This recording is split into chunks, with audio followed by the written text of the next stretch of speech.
आप देख रहे हैं फर्स्ट रेट और आज की शुरुआत से पहले विदेशी बाजारों से संकेत अच्छे हैं। यूएस मार्केट रिकॉर्ड हाईज पर क्लोज हुए हैं। ज्यादातर एशियाई बाजार हरे निशान में है और सबसे इंपॉर्टेंट है एसएक्स निफ्टी जो कि 60 अंकों पर ट्रेड कर रहा है, लेकिन 8048 के लेवल पर। 8050 का लेवल इंपॉर्टेंट होगा निफ्टी पर।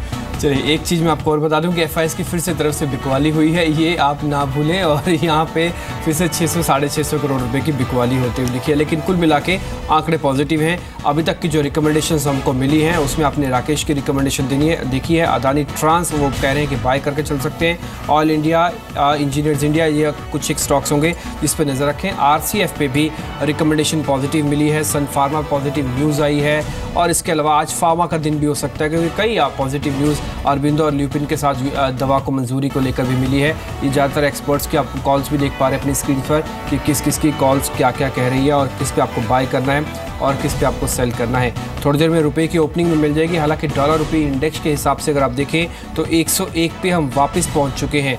अब 101 डॉलर इंडेक्स अगर वापस पहुंचता है और फेड इस पे कोई फैसला अगर ले लेता है दिसंबर क्वार्टर को लेकर, तो शायद हो सकता है एक ऐसा सेगमेंट जो आपको एक ट्रेडिंग स्विंग भी देगा और थोड़ा एक बाइंग की अपॉर्चुनिटी भी दे सकता है, वह रुपया, क्योंकि कमज़ोर हो सकता है। थोड़े दिन पहले हम एक्सपर्ट से बातचीत कर रहे थे। देखिए एक और चीज़ इंपॉर्टेंट है, मंथ एंड के आसपास बिल्स ऑफ पेमेंट्स होते हैं, यानी कि पेमेंट की सेटलमेंट होती है और यहाँ पे 6836 के आसपास है। ये जो 11 पैसे की मजबूती आप देख पा रहे हैं एक्चुअल में रिवर्स ऑर्डर में चलती है, ये कमज़ोर है और 3836 के आसपास है। जैसे हमने शुरुआत में भी आपसे कहा था कि 100 से वापस 101 डॉलर पे पहुंचा है डॉलर इंडेक्स, उसकी वजह से है। और जो मैं बात अभी आपको बता रहा था वो ये था कि मंथ एंड पे जो बिल्स ऑफ पेमेंट होती है, यानी एक्सपोर्टर और इंपोर्टर अपने सौदों को सेटल करते हैं, उसमें उनको करेंसी सेटल आउट करनी होती है। इस वजह से डॉलर की मांग बढ़ जाती है। जैसे ही मांग बढ़ेगी आपको डॉलर सिस्टम में होगा नहीं, तो यही आपको सामने दिखेगा। और डॉलर इंडेक्स एक फ्यूचर के हिसाब से चलता है जो फ्यूचर्स को देखता है, इसलिए 6838 है। उम्मीद करते हैं शायद यहीं पे रहे, ज़्यादा टूटे नहीं रुपया। बाजार के लिए थोड़ा सा नेगेटिव, लेकिन शायद ज़्यादा नुकसान ना पहुंचे। आज बाजार के अंदर चारों तरफ अच्छी खबरें ही देखने को मिल रही हैं, इसलिए मनीष खुद से आए हैं ये बताने के लिए कि 10 शेयर ऐसे कौन से हैं जहां पे आपको ट्रेड देखने को मिल सकता है। मनीष बताएं आप। धन्यवाद डिम्पी। निश्चित रूप से जो संकेत देखने को मिल हो सकता है दिन गुलजार होता हुआ दिखे, इसलिए कुछ एक ऐसे स्टॉक्स है जिसके साथ हेवी वेट स्टॉक्स ही होगा जहां पे आज दाव लगता हुआ दिखेगा। वैसे भी शॉर्ट कवरिंग का कई सारे शेयर में सारा देखने को मिल सकता है। रिलायंस होगा जिसमें पहला शेयर देखिए बीते 3 दिनों से शेयर में लगातार हल्की मजबूती देखने को मिली। कल अच्छी बात ये हुई कि 1000 रुपये के ऊपर बंद होने में कामयाब हुआ। आज लगता है शेयर में 2-2.5% की मजबूती देखने को मिल सकती है। 990 रुपये का आपको लेकिन इसमें स्टॉप लॉस लगाना होगा। अगला शेयर जो होगा बजाज ऑटो होगा। अच्छी बात ये हुई है कि हमने देखा बड़ी गिरावट के बाद शॉर्ट टर्म जो चार्ट है उस पर एक शेयर ने पुलबैक दिखाया और मौजूदा पुलबैक में लगता है कि शेयर में थोड़ी मजबूती देखने को मिल सकती है। एक्सपायरी से एक दिन कहीं ना कहीं शॉर्ट कवरिंग का भी थोड़ा सहारा देखने को मिल सकता है। आज के लिए 2650 रुपये का आपको लक्ष्य रखना होगा। 2575 रुपये का आपको इसमें स्टॉप लॉस लगाना होगा। इसके अलावा इंडिया बुल्स रियल एस्टेट होगा। ये पूरा सेक्टर देखिए बहुत ज़्यादा दबाव में देखने को मिला था। हालांकि जिस दिन भी बाजार में रिकवरी आई है हमने देखा है इंडिया बुल्स रियल एस्टेट में एक अच्छी मजबूती देखने को मिली है। आज कहीं ना कहीं एक पुलबैक की गुंजाइश देखी जा सकती है। दिसंबर वायदा में सबसे अच्छी बात यह है कि शेयर में जो है कुछ फ्रेश पोजीशंस खरीदारी देखने को मिली है वायदा बाजार में। वैसे में संकेत है कि आज मजबूती देखने को मिल सकती है। प्री ओपन में शेयर करीब 1% की मजबूती दिखा रहा है। आज के लिए 64 रुपये 60 पैसे का आपको लक्ष्य रखना होगा। 62 रुपये का आपको इसमें स्टॉप लॉस लगाना होगा। LIC हाउसिंग फाइनेंस होगा।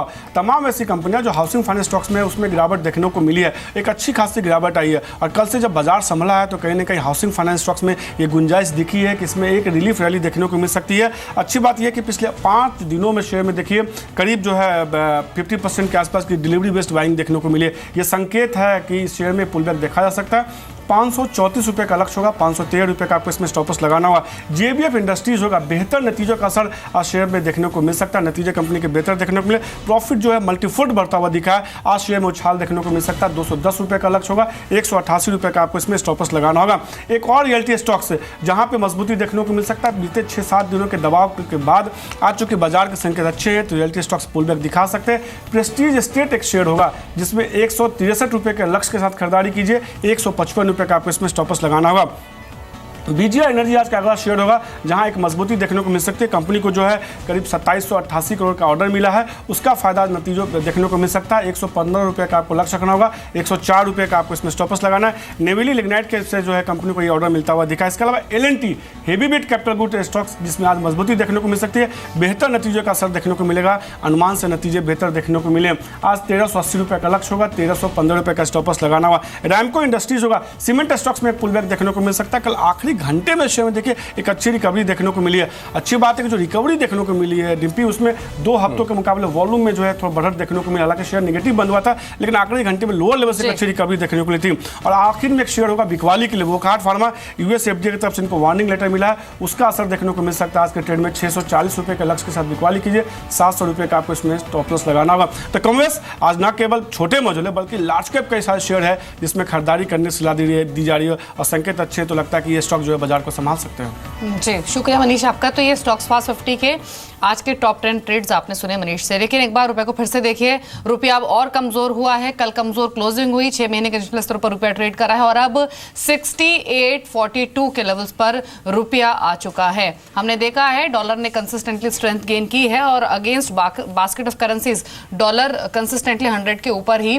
ट्रेड करता हुआ दिखा है। इनफैक्ट आशीष, एक चीज और मैं समझना चाहती हूँ, ये जो फॉरेक्स मार्केट का हाल है, फिर चाहे वो रुपए का बिहेवियर हो, डॉलर का बिहेवियर हो, और मैं यूरो को भी ऐड करना चाहती हूँ क्योंकि आईटी की यहाँ पर बातचीत हो रही है। यूएस फेड की बैठक है, उससे ठीक पहले इलेक्शंस के बाद हमने एक स्ट्रॉन्ग खरीदारी हम रुपए में देख रहे हैं। यूरो की बात करें तो 4 दिसंबर को इटली का रेफरेंडम है और हमने ऑलरेडी काफ़ी प्रेशर यूरो पर देखा भी है।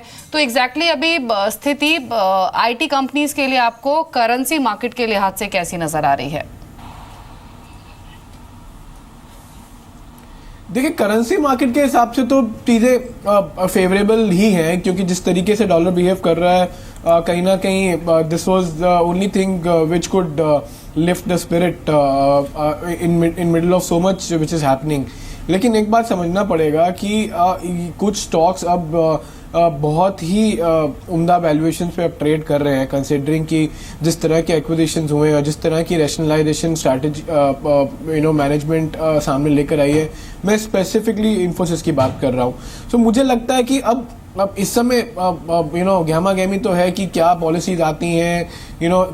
We have been hearing just yesterday that जो प्रेसिडेंट ट्रम्प के जो प्लान सामने आया उसमें 2 not very key details but ऊपर तौर से काफ़ी बातें कही गई जॉब मूवमेंट को लेकर और वीज़ा इश्यूज़ को लेकर। तो key is in the detail, devil is in the detail as we say. So अभी ट्रेड तो नहीं बनता, लेकिन डेफिनेटली अगर थोड़ा सा भी पॉजिटिव क्योंकि नेगेटिव तो सब इस भाव में है, थोड़ा सा भी अगर पॉजिटिव कुछ रुझान आए यूएस से, तो मुझे लगता है डॉलर और ये दोनों चीज़ों को कंबाइन करेंगे तो मुझे लगता है कि एक अच्छी रैली बन सकती है चुनिंदा आईटी स्टॉक्स में। And our top pick is Infosys. ठीक है, इस बीच एल&टी के जिसके नंबर्स आए हैं वो आपको इंडिकेटिव टिक में करीब 2% ऊपर दिख रहा है। तो 1357 रुपये की बढ़त के साथ एल&टी एक ट्रेड करता हुआ दिखा है। एक और सन फार्मा को भी देख लीजिए, क्योंकि यहाँ पे रशियन इकाई को ये खरीदना चाहते हैं, कंपनी है, उसमें यहाँ पे आपको फ्लैट रुझान है करीब आधे 1.1% का। इसके अलावा वोकहार्ट भी देखिए इंडिकेटिव टिक्स में, क्योंकि यहाँ पे यूएस एफडीए के इनको जो नोटिस मिला उसमें 483 है इनको मिला हुआ, जो कि क्वालिटी कंसर्न्स को लेकर मिलता है। 3% की गिरावट के साथ गिरा, जिसमें ट्रेड एकदम से रुक जाता है, यानी जो एक्सपोर्ट कर रहे होते हैं वो प्लांट से एकदम से उसको रोक दिया जाता है 483 नोटिस मिलने के बाद, जो इनको 11 मिले हैं। इसके अलावा ल्यूपिन और अरबिंदो फार्मा में दवा को जो मंजूरी मिली है उसका काफ़ी हद तक पॉजिटिव थोड़ा रुझान देखने को मिल रहा है।